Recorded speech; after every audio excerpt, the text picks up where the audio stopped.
Okay mga kaibigan, ito na po yung part 2 ng conversion ng tipos into butterfly or crown handle. At ang gagamitin natin dito ay ball race ng wave 100, 110, or 125. Parehas lang po ang sizes nila, walang pagkakaiba. Pero mas gusto ko pa rin ang knuckle bearing kaysa sa ball race kasi itong ball race was na lumawag ito ng medyo maluwag-luwag, may tendency malagas yung mga ball bearing niya. So ito po yung upper part, makikita natin nakaukit yung kanyang size, at ito naman ang pangilalim, makikita rin natin yung size niya, mas malaki sa nauna. Ito po naman yung bushing na dala ko galing barko, medyo mahirap hanapin ito dito sa atin. Tamang-tama ho ito para sa lower bearing ng tipos. O ayan, isang-isang sukat, kaya sa paglalagay niyan kailangan pang i-press natin. Kung magpapagawa kayo nito sa machine shop, maaring abutin ito ng halagang 500 pesos. So yung diameter ng lower tipos natin ay 27 mm at ang inner diameter ng ating bushing ay 26 mm. So, kailangan medyo palaki-lakihin pa ng kaunti yung butas dahil 1 mm din ang kanyang diferensya. Kaya naman, dinala ko ito sa machine shop. At ang singil sa akin ay halagang 200 pesos.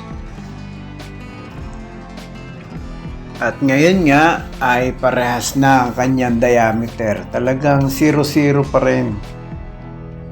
Kaya medyo mahirap-hirap din itong ipasok. At dahil nga wala akong press, kaya pukpok system na lang ang ginawa ko.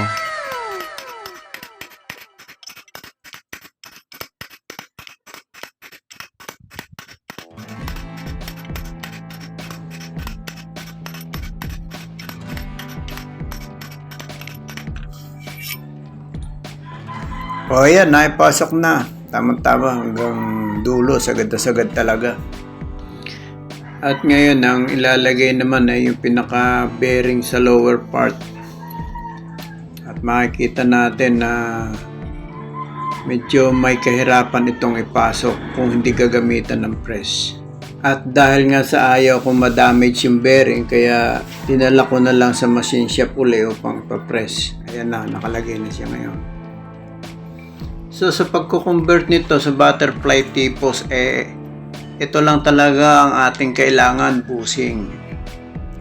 Para yung gagamitin nating bearing, pang wave pa rin at hindi pang XRM. Kasi pag ginamit natin yung pang XRM, ay medyo malaki pa rin ang pagkakaiba. At ngayon ilalagay ko na yung pang ibabaw. At ngayon naman ay yung pang ilalim.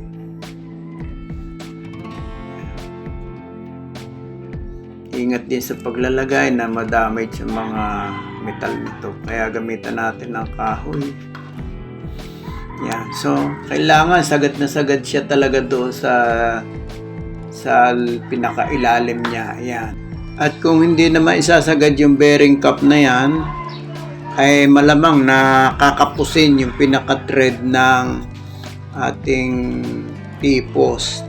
Maigsi kasi ang tipos ng XRM kung ikukumpara sa mga tipos ng wave. Yan. So sa ngayon ay tinitesting pa lang natin kung nag-abot na ba yung thread. Yan. Napipihit na. Ibig sabihin umabot na yung thread. Okay na siya. Yan. So sa ngayon ay aalsin na natin yung mga abubot na yan sa harapan, kagaya ng ignition key switch. Yung busina, tatanggalin din yan. Kailangan clear yan. At yung mga bakal na nakahinang na yan sa unahan. Yan. Pati na rin yung lalagyan ng pinaka-ignition switch ay tatanggalin din. Yan. So ngayon ay kikinisin muna natin yan sa pamamagitan ng grinder. At kapag yan ay kinis na, wala na yung pantay na yung pinaka-bakal niya, wala na yung mga welding spots, ay pipinturahan naman natin.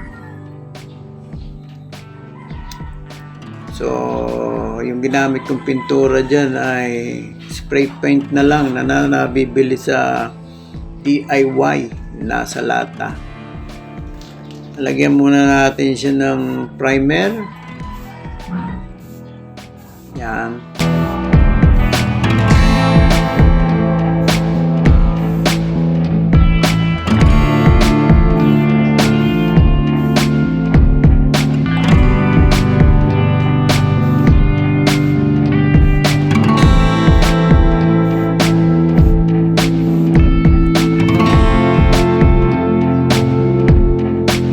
Okay, fully painted na.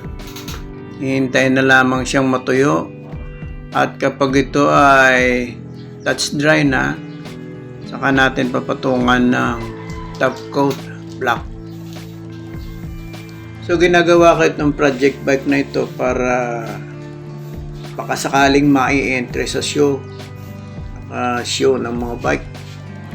Marami pa akong plano rito. Ang plano ko rito ay yung pinakaunahan niya ay gagawin kong classic. At yung likuran naman niya ay rock. Kaya classic rock. Kaysa naman sa masasayang lamang siya naka-stock sa bahay at hindi napapakinabangan. At para din sa inyong kalaman, ito ay hindi ko naman gagamitin na pambiyahe sa mga malalayong lugar. Pang dito lamang ito sa loob ng aming compound. So ngayon ay gwapong-gwapo na siya.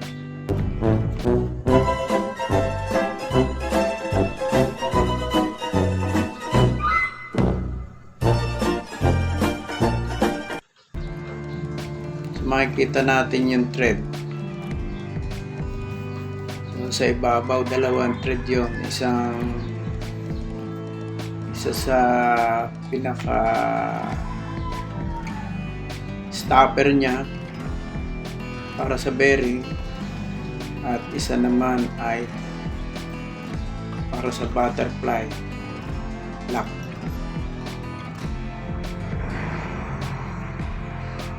So ang ginamit ko rito ang stopper ng ating bearing ay nanggaling pa rin sa Wave 100 na tipos. Hindi ko na binili. Doon ko na lang kinuha sa Wave 100 na tipos. Pagka siya ay nahigpitan na, ayos na.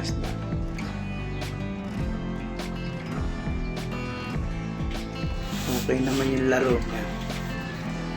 Saka may clearance pa naman yung stopper niya. Hindi pa naman siya talagang sagad na sagad doon sa central column.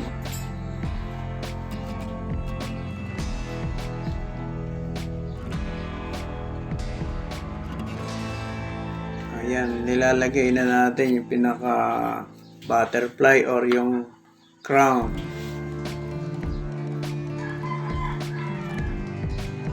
So ibig sabihin, pwede na siyang lagyan ng pinaka-tinidor niya or shock, front shock.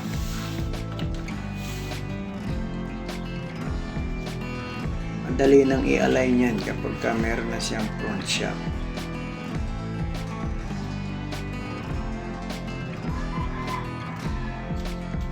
Okay. So ngayon ito at saka ito ay hindi ko muna tinanggal. Dahil may mapapagamitan pa rin yan na cover, tsaka hindi naman nakakailang sa pagkabig ng manibela. Pero kung kinakailangan natanggalin yan, tatanggalin na rin talaga. No choice. So abangan nyo ho yung part 3 nito, yung paglalagay ng front shock, paglalagay ng lock ng manibela, paglalagay ng ignition switch, at mga headlamp, kukumpletuhin po natin yan.